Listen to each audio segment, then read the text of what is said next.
Hi, good evening, everyone, and welcome to PEP's Beloved Community Check-in. My name is Erica Beverett, and we are here with our guest today, Arthur C. Horn. He's going to be here from the Educational Opportunity Fund, and actually, he's going to be telling us on all about pathways of funding our children's education and the opportunities that are out there for funding. He is here from Rowan College in South Jersey, and we're very excited to have him to come on. But of course, first, PEP's mission is to promote civic awareness and proactive community advocacy based on the interests of parents and community. Um, so I'm going to have Miss May to come on. Miss May, how are you today? Hi, good evening, everyone. I'm happy to be here tonight. I'm so excited for our guest that's coming in, and I can't wait to hear all the information that he has for our families, especially with students or who are ready or getting prepared for college.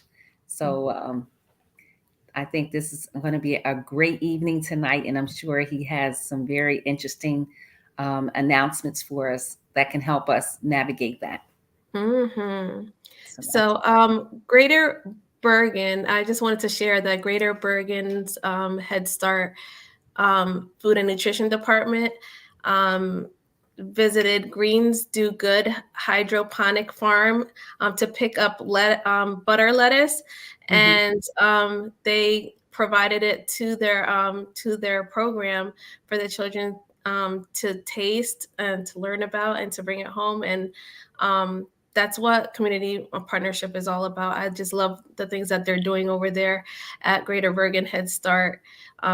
It's so commendable that they have those Mhm. programs. They're keeping them going, I should say, especially in these days and times where a lot of programs are a little bit more reserved, and to know that our babies are still getting exposed to these um, foods and Mhm. learning how to grow them. I think it's just so vital for our community that they have that opportunity. So kudos to you, Greater Bergen Head Start. Yes, and butter lettuce. That's really interesting. So I Oh, like you that. butter Something lettuce different. before? Yeah, I Mhm. love butter lettuce. It's super smooth, like, and kind of like almost Mhm. crispy. Yep. So you know what? I am actually gonna bring because I'm gonna bring Mr. Horn in with us. Okay.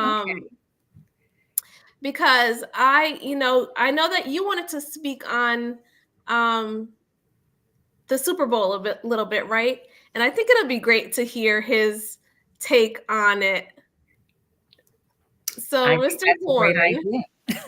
Hello, hello. Good evening. How's everyone doing tonight? hi, good evening. Hi, Mr. Horn. So, so I know that Miss May, did you want to speak on this on the Super Bowl and the halftime show? Okay, so I did watch the Super Bowl along with my husband this year, and there was a very exciting halftime show. People were excited about it. They were saying that this was the best ever, and Mhm. they were really excited about having all those stars in one place. And so I just thought it was very interesting with their presentation. The Mhm. costumes, just having that whole setting back. I guess that's the '90s. Mhm. Yeah, so I thought that was really interesting. But I was really intrigued with the costumes that they presented that night, and also with some of the songs that talked about social justice, and our country is going through trying to get all of us unified and on the same page. So I thought Mhm. that presentation was very strong. Mr. Horn, did you watch the Super Bowl this year? Well, actually, I boycotted the Super Bowl this year Oh, because okay. the issues with diversity in their coaching Mhm. Hmm. ranks. So I just said this year I got to tap out the halftime show. I'm from that era, so I would have loved to watch it, but I tapped out because for me it's like, all right, we did this, so what else y'all gonna do for the culture?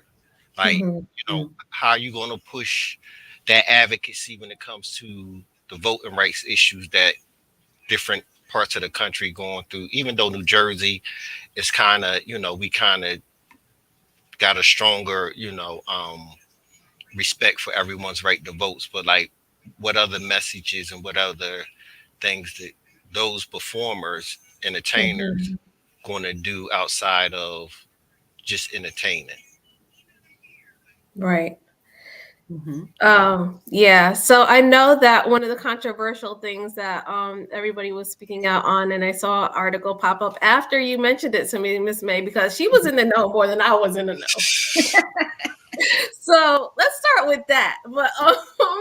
But I did see an article out there about Eminem taking a knee. Yeah. Yes. Yeah. Yes. So And to my surprise, they had asked him not to take the knee. He was oh, asked so not to do yeah. Yeah. that. Well, Well, you know what? then it came out the next day that they said that they knew about it and they respected, him giving the knee. So like right now, we don't know who telling the truth. You know what I'm saying? It might just be a Mhm. PR stunt by the NFL again to make it like, yeah, we was cool with it. Mm-hmm.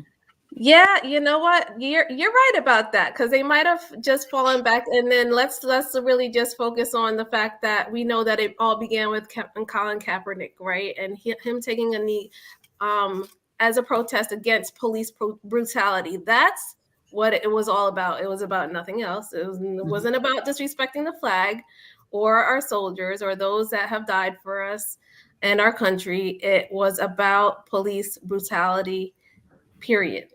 And Absolutely. um that's to be respected. That's where it began and that's where it ends, right? It's that issue alone. So but just knowing, right, we know who Eminem is. Mm-hmm. Eminem is a white man, and it was okay. Now, do you think that if it was Dr. Dre that took the knee, or Mary J. Blige that took the knee, or 50, oh, forget about 50 Cent. They would have just lost it. If 50 Cent, that strapping black man, strong, Yeah. rich, taking a knee, like I think they would have had a problem with him. Well, I think they had a problem just with the music itself, So Mm. them taking the knee just would have just added more controversy to the controversy that really don't exist. Like, so, like, because literally I go to professional basketball games, the Philadelphia 76ers game, when I go to Philadelphia Eagles games, in Mm-hmm. other stadiums, whether it's high school, college, they all playing rap music. Mhm. Mm-hmm. Exactly. They not playing no other music during the timeouts or the intros. They're playing some semblance of rap music. Mhm. You're right. Mm-hmm. They're always playing rap or hip hop or something. Mhm. They're playing. Yeah, they love Mm-hmm. the culture. They just don't like us. Yeah. So, but I thought that was really interesting. And like I said, he was able to take the knee. And of course, even during the civil rights movement, we had other races that backed us in our fight for equality. So, much respect to him Mhm. for putting himself, out there and doing that. I appreciated that. Yeah. Yeah, Mhm. yeah. I think that it was commendable. That he did do what he did. Yeah. I think it's commendable that he took a knee. But it was So interesting. it was interesting. I enjoyed the Yes. halftime show, and I was guilty. And you know what, Mr. Horn, I was going to not tune in, and then after I really found out who was going to be at the halftime show, I was like, well, maybe I'll just watch the halftime show. But Pulled after you that, in, huh? Pulled you in. they pulled me in. They got me. But honestly, after I fell asleep. So go figure. Anyhow, I just would definitely like to do this to introduce our topic for tonight, which is pathways to getting funding. And I just wanted to tell you all a little bit about Mr. Horn. He's a native of Goldtown, Fairfield Township, and Bridgeton areas in South Jersey. Arthur attended Lincoln University in Pennsylvania, where he earned his Bachelor of Science in Sociology and Criminal Justice degrees. He later obtained his Master of Science in Administration Education degree from Lincoln University. Arthur went on and earned his second advanced degree by graduating with a master's degree in business administration from the Georgian Court University, New Jersey. At Rowan College of New Jersey, Arthur is a senior counselor for the Educational Opportunity Fund, the EOF program, on the Cumberland campus since 2007. He has been an adjunct professor teaching social science, business, and freshman success courses for the college since 2000. Arthur is also a hybrid entrepreneur. He's an owner and operator of 2BU LLC since 2005. Arthur has many years of experience in working in business, criminal justice, education, and social services sectors. Arthur is a current Board of Trustee president for court-appointed Special Advocate, or CASA, of Cumberland, Gloucester, and Salem counties, Board of Trustee vice president for Complete Care Health Network, Inc., and the Board of Trustee treasurer for Educational Opportunity Fund Professional Association of New Jersey, as well as a member of various other college and community committees. Arthur's most stressful but rewarding role is being a parent. So thank you, Arthur. You have got a laundry list of activities that you have going on in your life, including your babies. Thank you for joining us this evening. Yes, they quiet right now, so I'm thankful for that. Well, it's all good if they're not quiet, because I love hearing the babies. Yes. It's about parents. Yes, Absolutely. true. Absolutely. So tell me, if you can, tell me about the EOF program, and just if you could even tell me a little bit of history on it. Okay. So the EOF program actually is shares the same values of PEP, right? Mm-hmm. So it shares the same values because in 1967, out of the Trenton riots, right, the Chancellor of Higher Education sent out a notification to all the presidents to ask them to look at ways or get some ideals of how they can expand the opportunity to people of color, and mostly African American community, but also the Latino community and all other underrepresented communities. So EOF was actually born out of protest. So going back to our earlier conversation about taking the knee in protest, that's what actually EOF came out of. So EOF is actually within the budget of the state. So it's a state law that EOF is funded each year.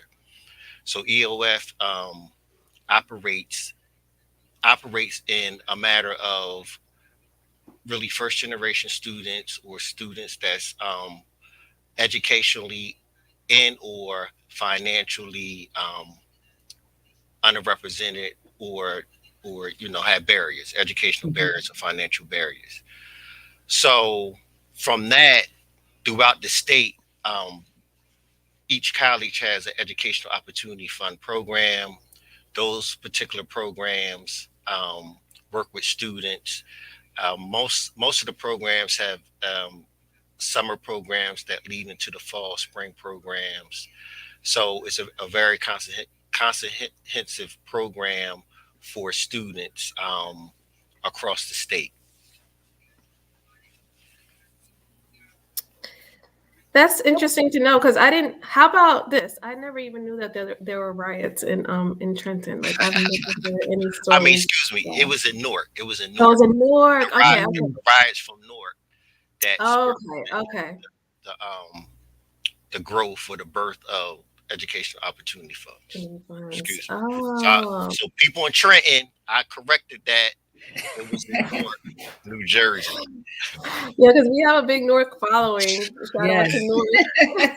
So Newark kicked it off and spearheaded the birth of programs like EOF, and then we have other programs that's federally funded like TRIO programs, which is um, student support services programs, college bound programs. So there's some of the programs that also exist. So like college bound is pre college. Student support program is actually another college program like EOF. The only thing is EOF is a New Jersey state funded, where student support services program is a federally funded program. So they operate similarly, but the funding is just a little different. Okay. So what qualifies you for the EOF program? Well, one is financial. One piece of it is financial. So after we get off the call, I'm gonna send you some links so you can share with the families about some of the things that they need for EOF. So you do your FAFSA, right? And the FAFSA is the federal form that you fill out. Is free. So if you go to the website and somebody talking about they can do it for $30, $50, $100. No, it's free, right? So you fill that out, and then once that's filled out, it automatically gets sent to the states that you apply to the colleges to. So if you go into college in state New Jersey, that college gets your information. They be able to pull down what they call the ICER, right? I know I'm using college terms, but I'm gonna use them. So when you hear them again, it won't be the first time. So the financial aid officer can pull down the ICER, and basically the ICER is just the information that you filled out on a FAFSA, right? But the state of New Jersey, HESA also receives that information. So once they get that information, then they start doing the checklist to see if a person is qualified for. And everybody listen to this, because most financial aid departments and colleges outside of EOF programs really don't discuss this. If you're going staying in school for the state of New Jersey, you get the Pell Grant, which is the federal grant. If you're eligible for the Pell Grant, that comes for the federal government. But you also have an opportunity, if you're eligible for the Pell, to maybe also be eligible for the TAG grant, which is the tuition aid grant, right? That's for the state of New Jersey. So I'm going to talk about it from the perspective of being at a 2-year school, which I'm at, right? Because if you go to a 4-year school, the money is a little bit different. It's a little bit higher because the cost is higher. So let's just say you go to your local 2-year school in your area, 1 and 2-year schools. So you'll get, let's say you eligible for the Pell Grant. You max out on the Pell Grant, which is like $52, $53 $100, somewhere around there per year. So you split that in half and be roughly around $2,400 for that for the fall semester, spring semester. But the tag comes in where you also get an additional, if you max out $1,000 each semester, a little over $1,000 each semester.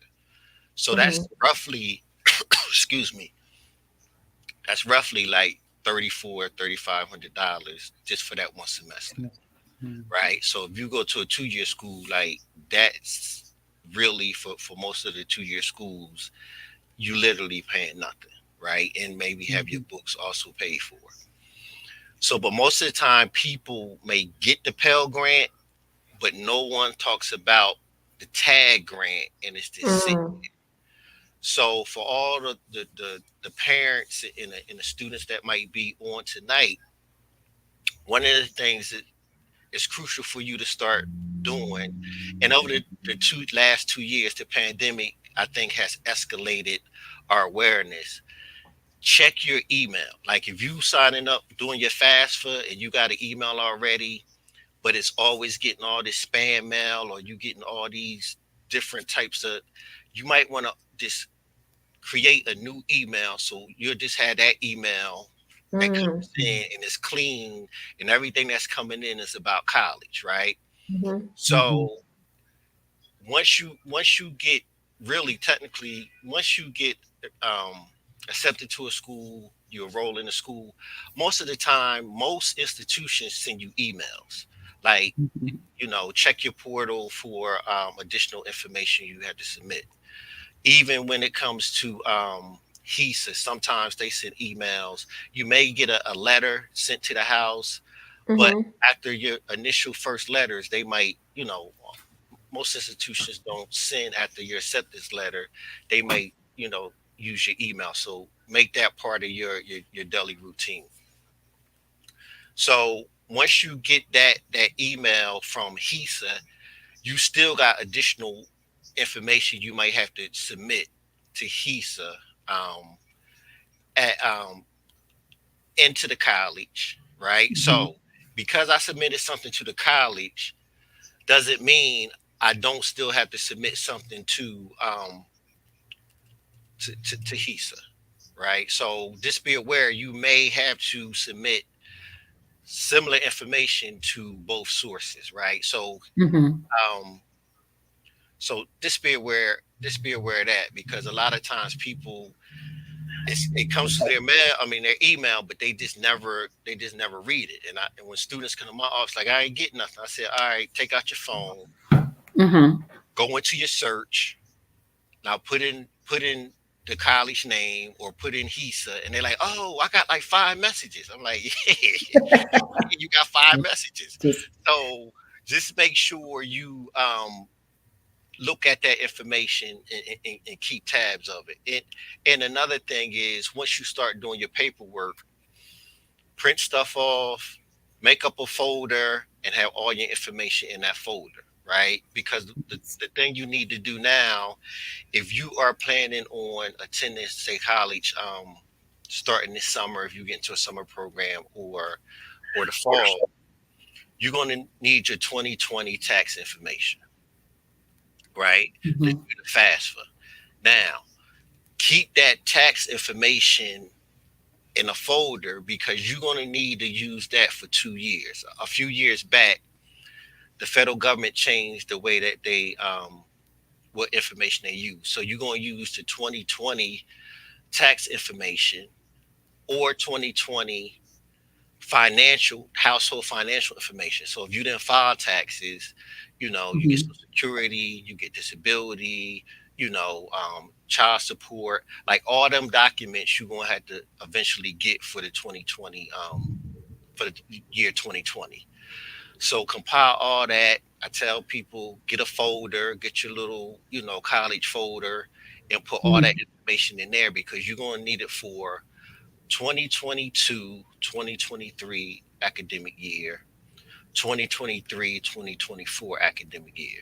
So you're going to be using the same information for the next 2 years, right? So just make sure you keep that safe so you don't be scrambling for that information. So So, you mentioned HESA. Can you Yes. explain that? Higher Education Student Assistance Authority. Okay. So it's an actual website. They have that's where you can go in there to. It's called New Jersey Fam, NJ Fam, FAM, Mm-hmm. and you make up an account. And within that account, it might be additional information that they may need. So the key is, I explain to people that the key is that when you're doing your financial aid, and let's say it, you file taxes, right? The only way you can they have what they call a data retrieval tool inside the FAFSA. So that is for people that file their tax return. So Mhm. you can leave the FAFSA and go to the IRS site and type in your the information that's on your tax return. Right now, the key Mhm. for that is type it out exactly the way it's typed. Is it appears on your taxes. So, for example, I don't care. You can use all uppercase or all lower cases, but the Mhm. wording has to be the same. So let's just say you live on 32 Mountain Drive. If drive is spelled out DRIVE, it needs to be Mhm. spelled out in that tool. If it's DR, it's DR, right? The Mhm. part if you live in an apartment, that apartment number on that, then you need to put the apartment number for um, in the retrieval tool because it has to match up with what the IRS has. So if it matches Mhm. up, you can transfer all your tax information into the FAFSA, right? And that's almost a way to verify your information. So if you can pull that over, you verified your information, and it's probably a little bit more less paperwork you have to submit. Let's say if Mhm. a person can't pull it over, or if a person didn't work and received unemployment or received, some of the other financial information that I mentioned earlier, then that means you're going to have to go through a process of they're going to kind of have to vet your finances. So you're going to have to submit different documents so they can verify that you are telling the truth. Mhm. Because several years back, people who had the means, they used to say, all right, you graduated, you emancipated, so you can be independent. So that kind of messed up people who really, was telling the truth.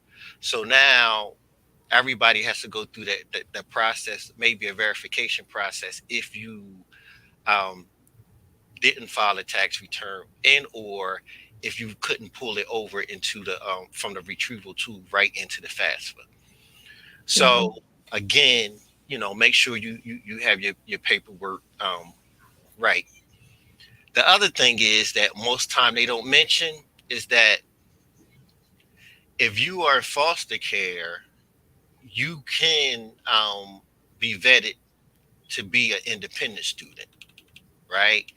And Mhm. or if you was adopted after I want to say 16, Mhm. you was adopted after there, that period of time, you can be granted independent, right? So a lot of financial aid offices might be like, not, but I'm gonna send you also the reg for that, just in case some people might have been in foster care um, Mhm. during that period of time, or in foster care at that time, because all this is important. Because let's just say you living with a family that has means, and you putting their information down, that's not, you if you're not working, you eligible for full financial aid, and you can get the grants, and that's out there. So Mhm. so it's kind of tricky, but don't get intimidated about filling out the FAFSA, because if you look to the right hand side,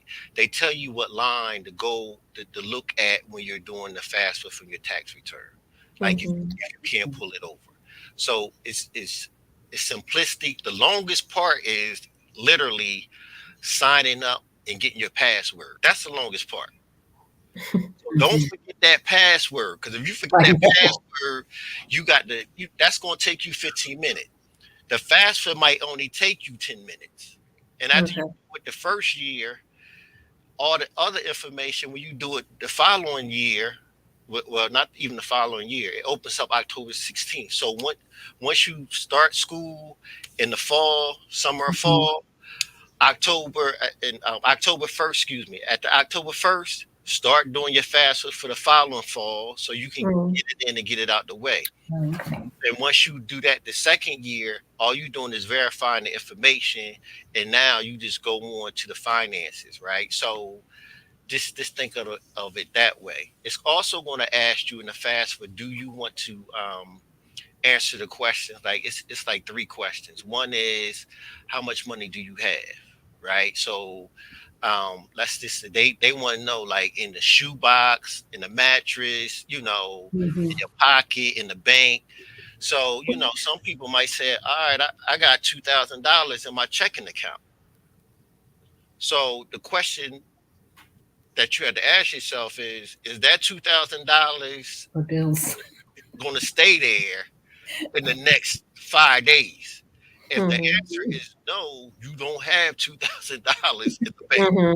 know what I'm saying? So, like, Mhm. that's for if you got like $5,000 that you just saving and you not touching. Like, Mhm. so look at it from that perspective. If the fridge break and you need tires, like, is that money still gonna be sitting there like untouched, So right? do you even report it? Like, so is it worth saying, okay, you have this 5 grand that's sitting there for your rainy day, for when that refrigerator breaks. Hmm. I've been through that through the pandemic, by the way.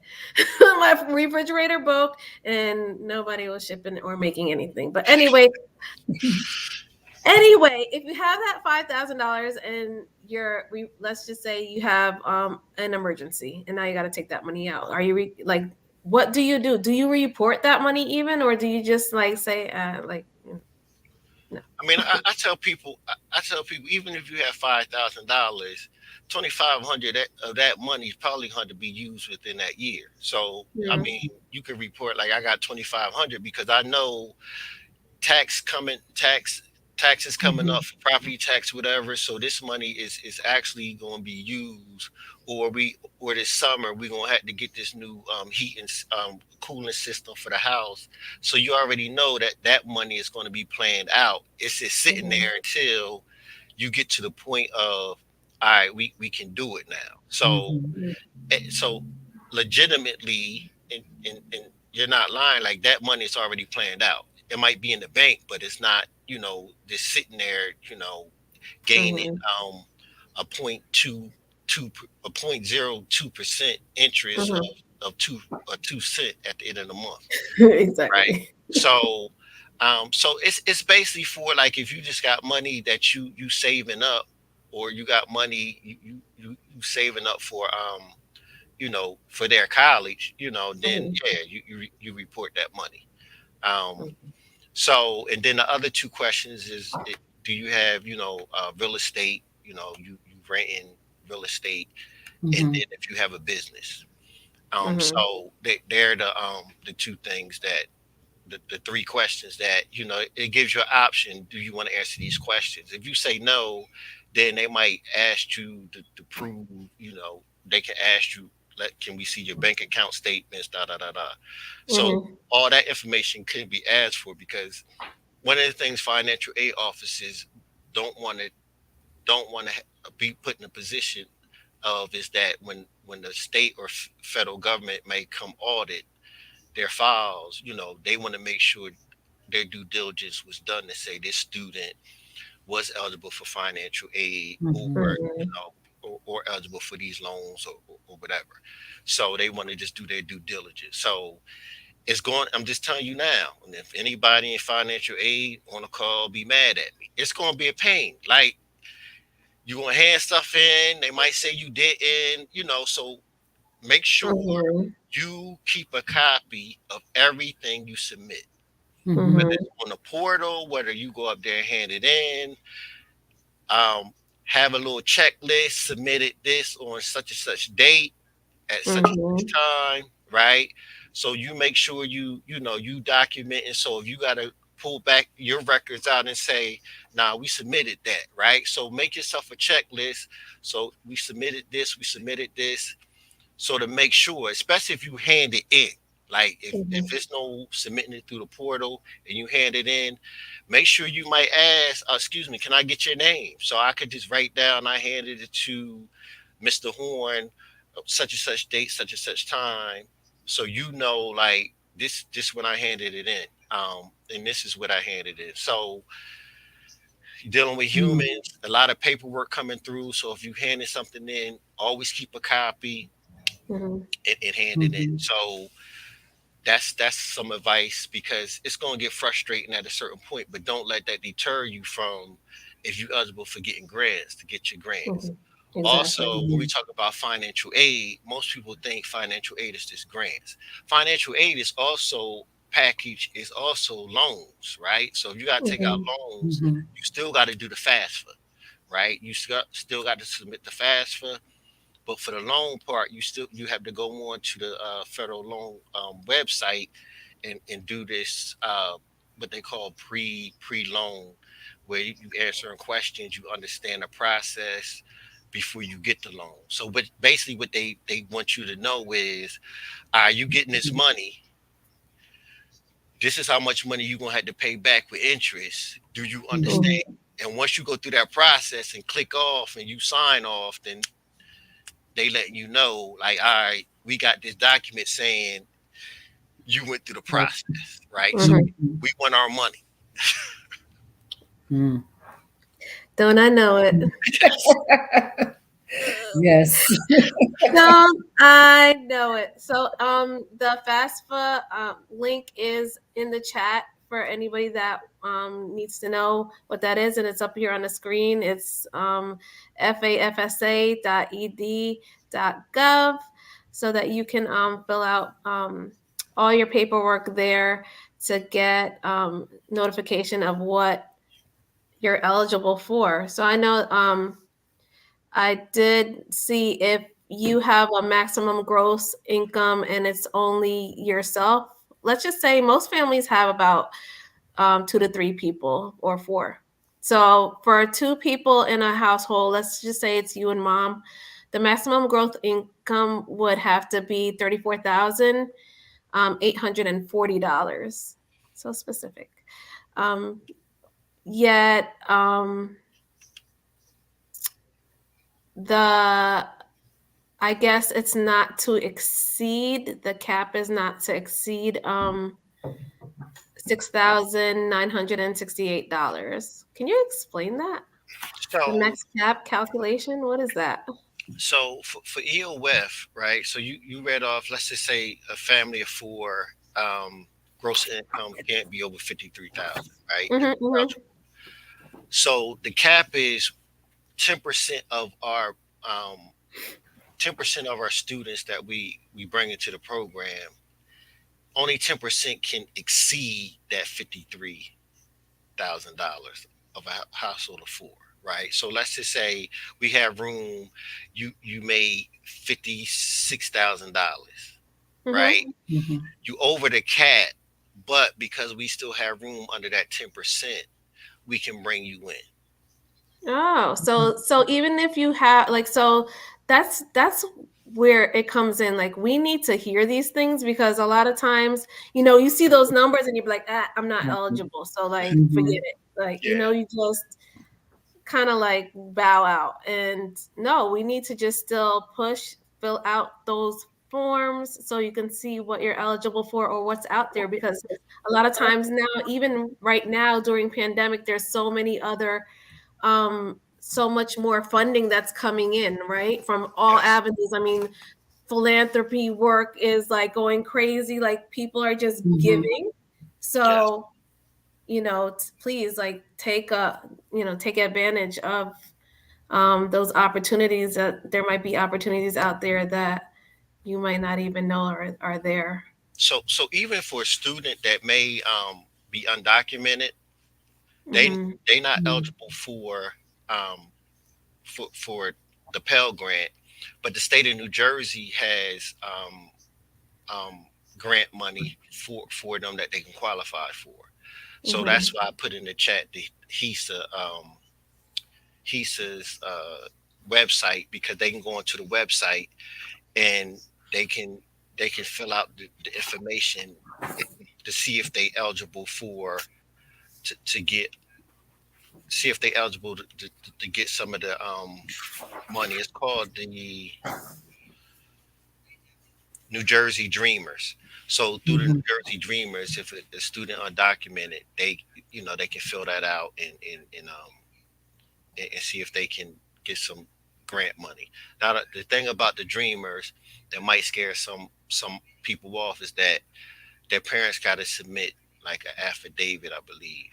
Mm-hmm. But the state of New Jersey said they are supporting those families, so they will not, um, they won't be giving ICE no information if people Oh, concerned. good. So a lot of times that's what Mm-hmm. scares people off, is because Mm-hmm. they're worried about, like, would that jeopardize me and my family? So I haven't heard or seen any families that did the New Jersey Dreamers, anything negative happen. So only positive. So that's also some information that, you know, people who might be looking to go to school have an opportunity.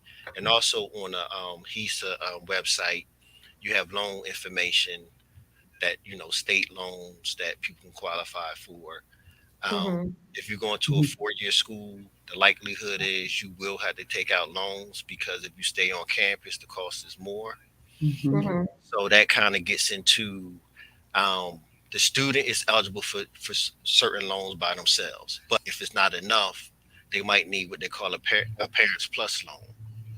Now, Mm-hmm. the thing about a Parents Plus loan is they changed the law several years back, maybe 10 years or so back, where it's based on the parent's credit.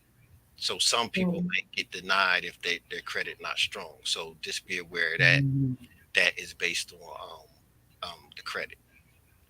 But the thing I will say about loans is this: if you don't have to take out loans, so for the students that's coming out of high school, and Mm-hmm. I'm always preaching recruiting. I don't care how old you are. I Mm-hmm. recruit you, right? Mm-hmm. I Mm-hmm. think I shared that I had a young lady that was 75 years old that Mm-hmm. graduated from the college. So you never too old to pursue a degree. So That's if you're good. taking out loans, the one thing that I always encourage people is this: try to take out federal federal loans, right? Mm-hmm. Mm-hmm. Try to stay away from the private loans, because this is what the private loans not going to tell you. If you get sick, you get hurt, something happened with the job, the federal loans, you can call them up Mm-hmm. and have a conversation, and they can put in deferment. They'll work with you. There's different programs right now where you can just pay based on your how much you make. Now, none of these loans have to be paid back until you either graduate 6 months after you graduate, and or you just stop out. Like, all right, I need to take a break. So 6 months after that, the loans will kick in if you have loans. Mm-hmm. But the thing is, if you having trouble, you can always defer your loans, or put them in forbearance. You can put your loans in forbearance. They got different payment plans based on your salary, or your earnings.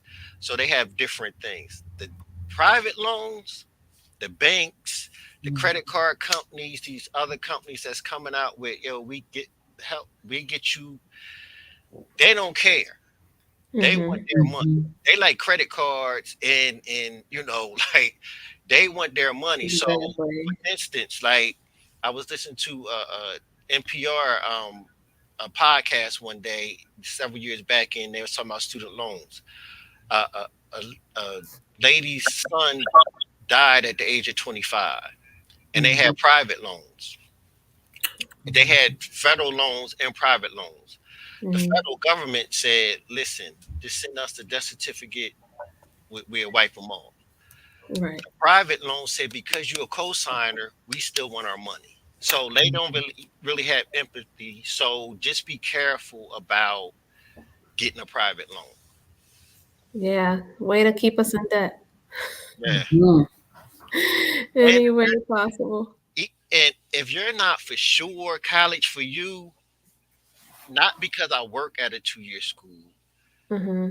I would say go to a 2-year school, because it's there's a lot more support early on for you to figure it out, Mm-hmm. and the cost is not as great. Mm-hmm. So Yeah. if you do stop out after your first semester, right, you might Mm-hmm. not owe nothing, or you might owe a couple $1,000, like $2,000.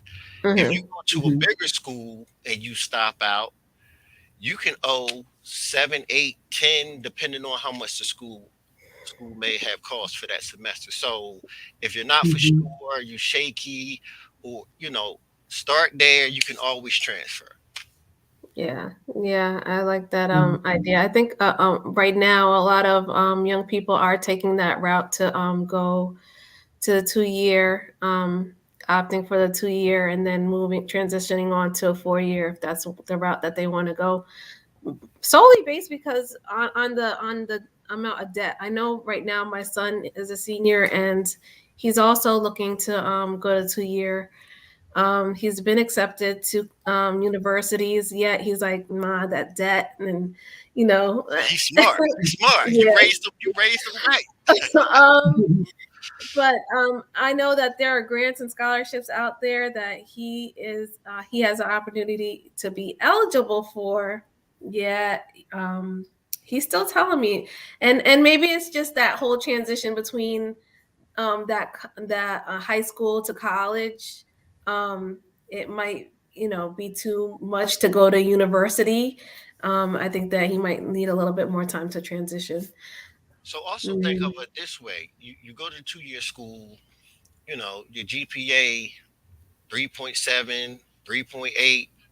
You still eligible for scholarships. You might be even more eligible for They might look at you more as a person that they want to commit money to because you already proven yourself. And then somebody coming straight out of high school, we don't know. So it's just like, going into professional sports. It's like, Mhm. all right, you coming straight out of high school, I don't know what you can do. Oh, Mhm. you did your time in college. I already saw what you can do. So, Mhm. so Mhm. that's also an advantage to getting some of that scholarship money at those schools. And Mhm. bring up scholarships, it's a lot of scholarship money, and particularly at a lot of the institutions. The problem Mhm. is students don't fill out the information to get Mhm. the scholarship. Like Mhm. Wow. literally at my campus at RCSJ, I'm the chair for the awards and scholarship committee, and we'd be in late May trying to find students to apply to a scholarship that's like Wow. $1,200. It's like, listen, fill out the thing online. You don't have to bring it in. You do it online. Mhm. You're talking about yourself. Come get this Mhm. money, right? So, Mhm. Mhm. like, just be aware. Just write an essay now about yourself and adapt it to whatever the question is. So that'll take up less time, but apply for that money. If it's there, apply, apply, apply. It might be you and one other person applying, like literally. So yeah, don't be afraid to apply for that money. Okay.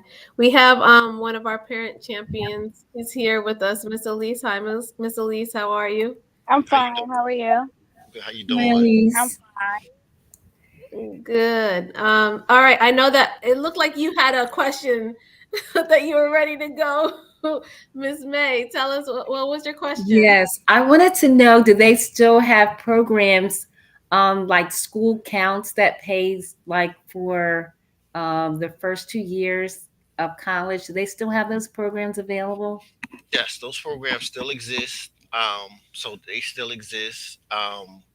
And for the most part, um, for that program, it's two tiers. One tier is you start the community college, you pass through, and then you get the second part at the 4 year school, right? But Mhm. this is really the key to those programs that they don't really tell you to save money, right? Let's just say Mhm. if I get that scholarship, but I get full financial aid, they taking the financial aid money first. So you might not even touch that, right? But you still might have it for when you transfer to the 4 year school. So Okay. so that's something to also look at as you going. So, but also again, that takes paying attention to the emails, getting the information in, keeping that GPA up. So it's Mhm. still some things that the student has to do To in do. order to maintain that. Um,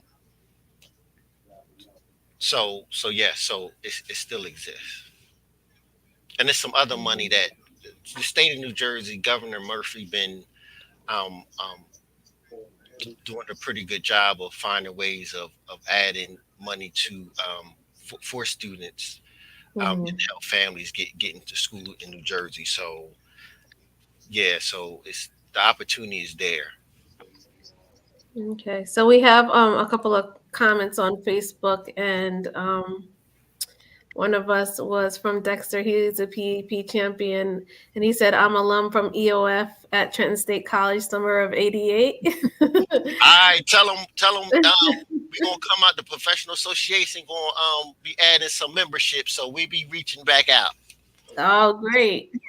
And he also made another comment that said, James E. Boatwright, director, took a chance on me and changed my life. Yes, Mhm. Mr. Boatwright name is a legend in the EOF circle. So yes, he did some great work with a lot of students, and in a lot of the programs across the state, you'll find that so the thing about EOF that I tell students and families is that my philosophy is 90-10 rule.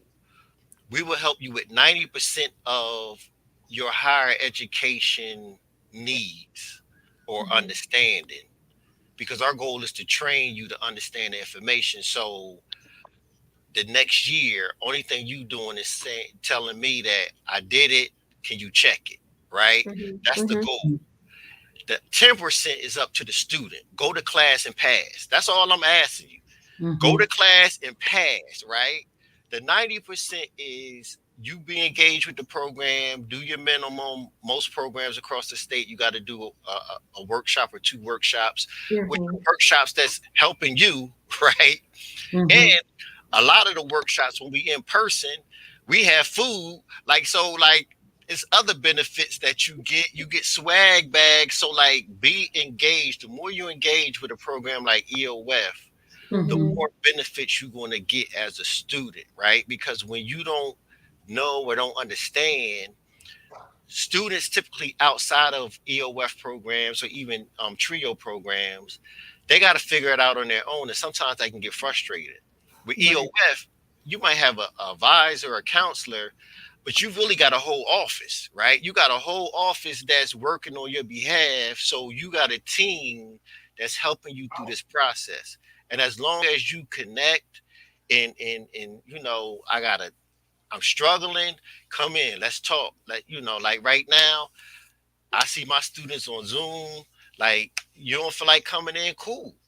Here go the link. Let's hook Mhm. up. So like the pandemic has also given us new avenues and keep Yeah. in contact with our students. But Yeah. I love that because there's like no excuse at this point, right? no excuse. Listen, I can Like, walk you. we know you on your phone. Yes, Zoom app, you can put it on your phone. I You can can't walk say you. my internet is out because Don't worry yeah. about it. I So, can walk you through anything you need through email. That's how good I mhm. became. Like I can walk you Mhm. through email. I can see you screenshots. I can, say, make a video, send it to you. It's no excuse, right? So if you unsure and you in a program, a cohort program, that's Mhm. why the program is there. Our role is to be your GPS. I tell people, we're your GPS. Mhm. We can't tell you where you're going. You got to give us where you want to go, and Mhm. we'll calculate a pathway to help you get there. That's right. That's right. So just like your Right. GPS on your phone or in your car, if you don't Mhm. put in the address, it's useless. But now I find mine when I get in the car, it pops up telling me work Where are is you gonna go? an hour away. I'm like, yo, what? Girl, How, isn't that crazy? like, yo, what's going on? So, and if you engage like that, we can also Mhm. do that. We can pop up and say, yo, you need to think about ABCD, and then they say like, well, how you know? because I've been around you, you've been around us. So now we have an understanding on who you are, where you're trying to go, how we can help craft a pathway for you to get there. And Mhm. so like EOF is like literally a family. Whether you started in EOF and stopped going to school, but went Mhm. back to school later, like the saying is once EOF, always EOF. And that's like, that's, and I didn't go through EOF because I went out of state, Mhm. but and I wasn't eligible financially, but I understand the concept because the concept is almost like going to a historically black college. Like that's like the type of atmosphere that's It is.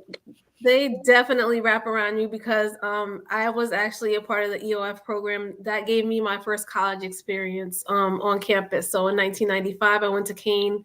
It was Kane College then, and then while I was there, it became Kane University, and I was a part of the EOF program as well. And I had a fantastic counselor. His name was Mr. Leggett, and I just will never forget his name. But he definitely another legend, wrapped around another us. legend. He wrapped around us as students. Always wanted the best for us. He always had a word of encouragement when it came to our academics, whatever we was going through. That's what the EOSF counselor was for us. Like we could just go and just talk, like just even if it was just we had to just vent. It wasn't like some calculated thing where it's just like, oh, you just like you're just here to find out how much money you got and buy. You know what I mean? It was real counseling. It was real support. Hi, Miss Elise. Did you have any questions for Mr. Horn? Yeah, I want to know with the EOF program, you can as long as the college has the EOF, you'll be able to go to any college that you want. Say, like my daughter was in Jersey City at a college and it didn't work for her. She was in the EOF program. She wound up leaving. Now she went back, but she went to Forrester. Okay. It's a, what can I say, a trading college, trade college. Hmm. Should she have been able to pick up her EOF there? I don't believe they have an EOF program at that trade school. But Okay. like for that same scenario, if a student went to one school and they left, and let's just say they took a break, they went back, basically, they can have that EOF program send this notification over to say like they was a part of the EOF program over here, and a lot of times they may be able to get reinstated as long as they meet the criteria for the financial and other criteria, so you can get back in. Now the thing is that if you go to a 2-year school and you're not part of the EOF program, I believe most 4-year schools you can't get into the EOF program. So you got to be in the EOF program at the 2-year school, and then you can transfer in at the 4-year school, right? At the EOF program, your first semester you had to be a full time student, right? So Mhm. that's something else. Now for those that have done your FAFSA, if you haven't, you still got time, but get it in like before the end of this month. So we still got a couple, if you get all the tax information or financial information, because the summer programs are gearing up and most Mhm. schools have a summer program. You want to get on the summer program because that ease your way into the fall academic year. Because going through the summer program, you're set up where day one of the fall, while your friends from high school or people coming in for the first time, they trying to figure things out. You Mhm. almost like a mini pro, right? You Mhm. showing them around. Mhm. So you want to get into that summer program because it's not just about academic. We got cultural trips that we take. We talk about advocacy, like you take a trip up to Trenton to advocate for the funding, or just go up there to tell the legislators, we appreciate you, your Mhm. signing off on the EOF money in a budget. Um, we have all types of other, like I said earlier, uh, uh, career, financial literacy, time management workshops. So it's a host of things that every campus do to make sure the student is well rounded and Mhm. ready to push through and graduate from the program that they intend to graduate from. And Have then you? also one more thing. I'm sorry for interrupting. Like Sorry. also, like if you're in the EOF program, it's a program. Say you want to go to law school. There's a Mhm. program that you can go to in the summertime that is a pre-law prep summer program. So it help people prepare for the LSAPs, or you go through like what things you need to do as you preparing to try to go to law school.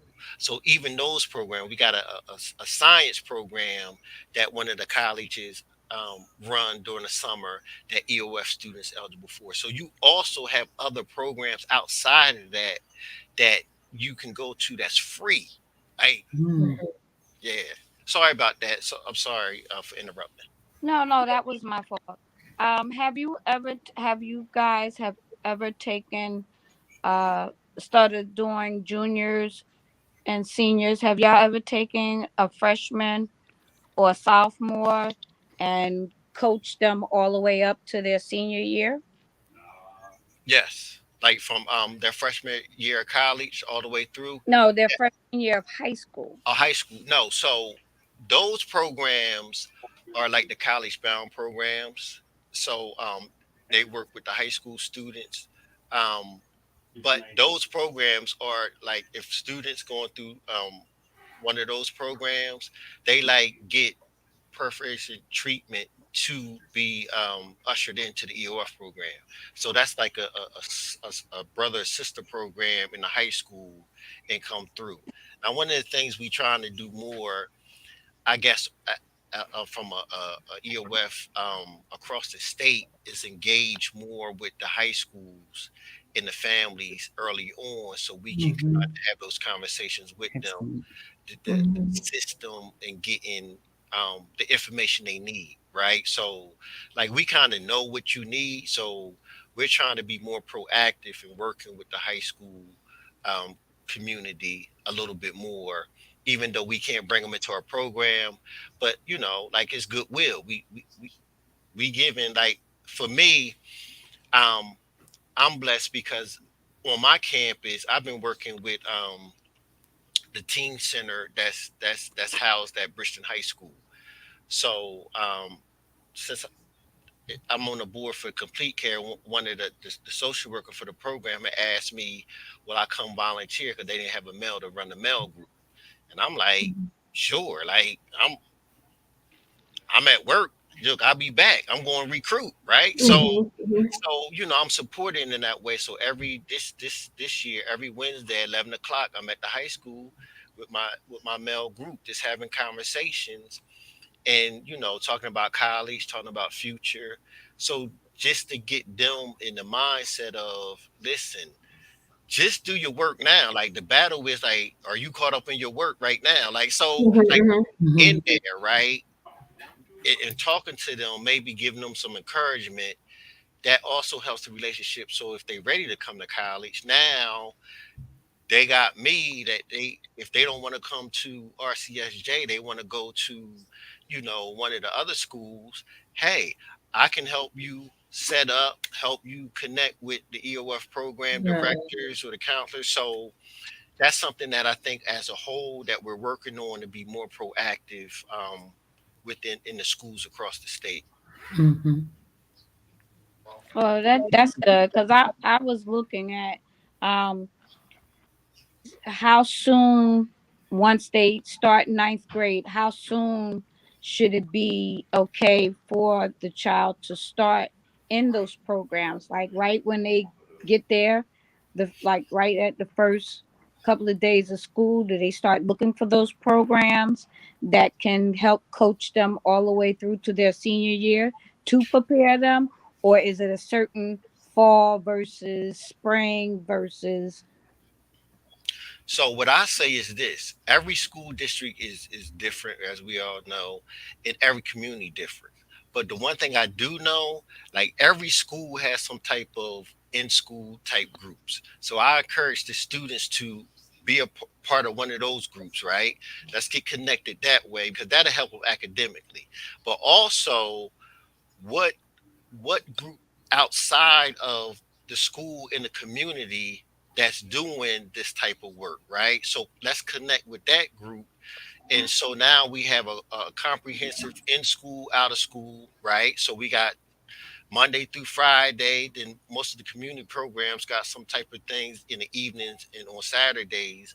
So let's Mhm. connect that. So then when they get to their junior year and they start looking at colleges, because that's when they really should start honing in on, all right, where I want to go, because that junior year goes like that. And then Mhm. so their senior year, they not pressed. Like, I got to do this. What can I do? Like you already in the mindset of I'm planning on going to college. Here go my three colleges I'm looking at. And that fall of that senior year is when you vet the colleges. So it's just not the colleges accepting you. You gotta set that college. Do I really want to go to that college? Right? Because Mhm. that college should want me just as much as I want that college, right? So because without without you, ain't no college, right? So your value is a high value. So I think in that summer of their senior year, going into their senior year, they should start looking at what college they want to go to. Start looking at doing the fast for that October 1st of their senior year, or shortly after October 1st, and then applying to those colleges that they attend to go to at least by, I tell people, at least by the end of November. So going into December, January, you can start. Hopefully, the colleges by February start sending you your award letter, and then by your Much. award letter is just telling you how much you eligible for financial aid, or how much aid you can get, or how much loans you can get, compared to how much you still owe out of pocket. And then by Mhm. March, you can sit and say as a family, all right, we getting X amount of dollars from here, X from here, X from here.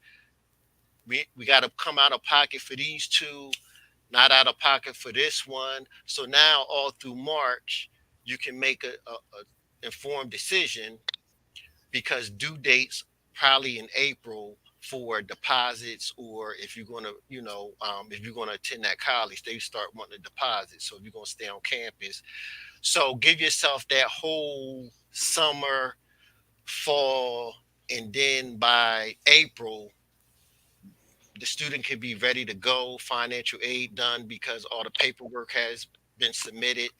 And they can just enjoy they can enjoy the prom, they can enjoy, their senior year, they can enjoy the graduation without the stress of still trying to get everything done for college. And then at that point, if they eligible for EOF, and they have an EOF summer program for that college, that's when EOF will help do a lot of that guidance with that student, right? So that's why I say once they figure out where they want to go, if they can do it like March, that's when EOF programs is kind of start to recruit for their summer programs. So a lot of that lead work, they don't have to figure out. You have an EOF program to start helping you guide, because we got to get your information together to bring you in for that summer.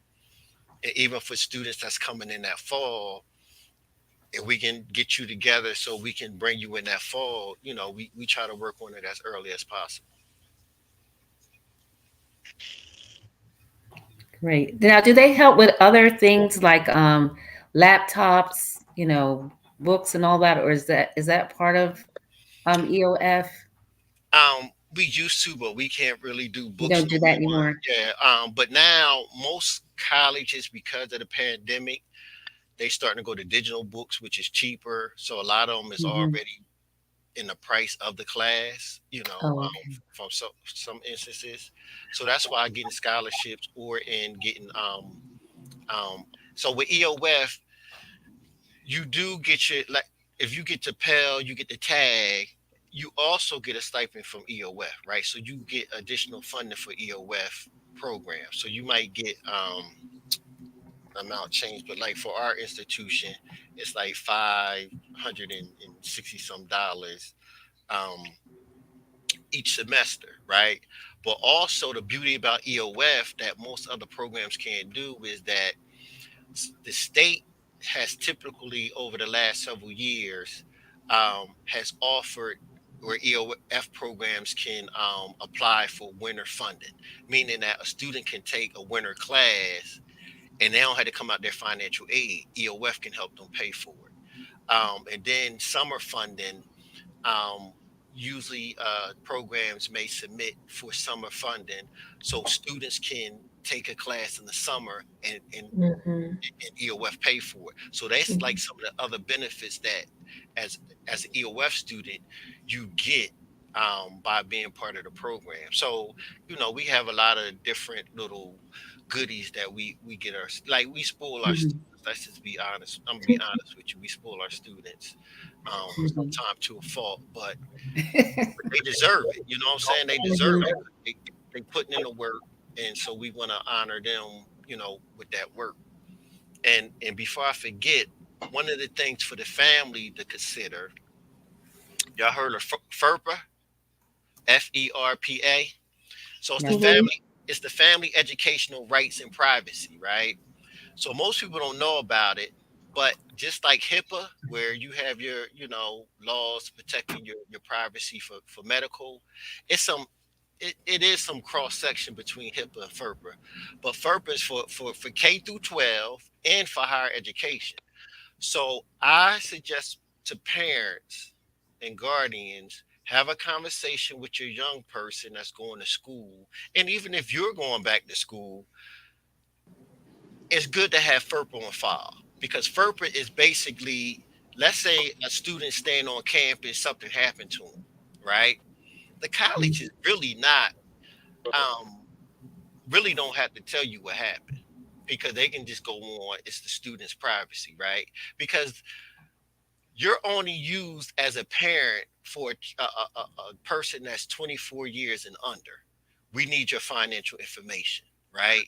Outside of that, you really don't have no right to ask any questions. We can say, nah, we can't answer you. We can't talk to you. But if Mhm. you have a FERPA on file, then you have certain rights, and it's a website I send out that you can, ask, certain questions or something happened to your child. You can get certain information, Mhm.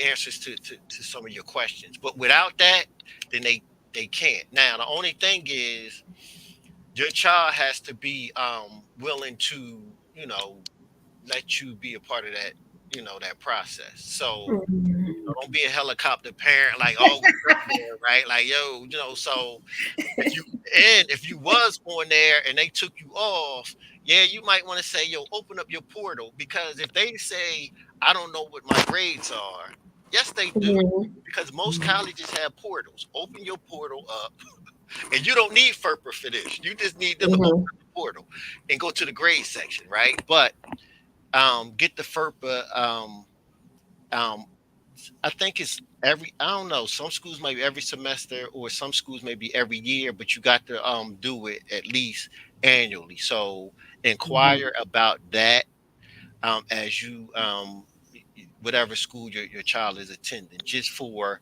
safety reasons. Do is that? Can you put that in the link in the chat? Yes, I put that in chat. Thanks. Well, that was a wealth of information that we just received. So, whatever it is that you do, or whatever it is that you take away from tonight, let it be just apply. Just apply. There Mhm. might be a window of opportunity for you to get funding to go to school. I know that Drusilla, you had a comment, and hopefully, I was able to answer you. You were asking if your job pays for your school and you leave your job to go to another job, um, but within the same career, how would that work? And I think that what I just responded was I believe that you'd probably have to look into the policies of both of your employers and see if one will pick up your tuition reimbursement, if they even have that that opportunity to do that. Because I know some employers don't necessarily support tuition reimbursement. And some employers have where you got to give a certain amount of time if they give them reimbursement. So yeah, definitely check that out before you Ooh, child, you think 7 years is long enough? I don't know. I'm out that car anyway. I jumped out that car anyway. Well, I'm gonna use that Ferber for my godson because That's they great. already started registering him for high school, and without discussing it with the guardianship of him, and she was like, "What do you mean I can't know what school he go to? I need to know what high school he's going to fit him because he has a therapy session that he has to attend. He goes to a therapist, so he has to have that incorporated in the high school for him. He can't pick a school for himself if he doesn't know all that is capable of taking care of his needs. So I'm glad you told me that there's a Ferber that we can use for him. That's a federal law. Yes, definitely. I don't think they introduced that to her. So Usually they don't. There's Wow. no secrets. you know, there's always some secrets, and it ain't Victoria either. Well, I just want to say thank you. I should say Professor Horn or Mr. Horn for joining us here from Rowan College in South Jersey. We appreciate you and all the information that you had to share on the EOF program. I vouch for the EOF program. They're definitely there to support you. They got your back in every which way. Please just fill out that FAFSA. See if you qualify. Like I said, there might be a window. And if you would like to continue more of these shows with this wealth of information that we have, please log into pepnj.org and donate. Okay. Thanks, everyone. Thank Have a you. good night. Thank you. Thanks. Thank you, Mr. Horn. Have a good one. You too. Thank you. Erica. Oh, okay.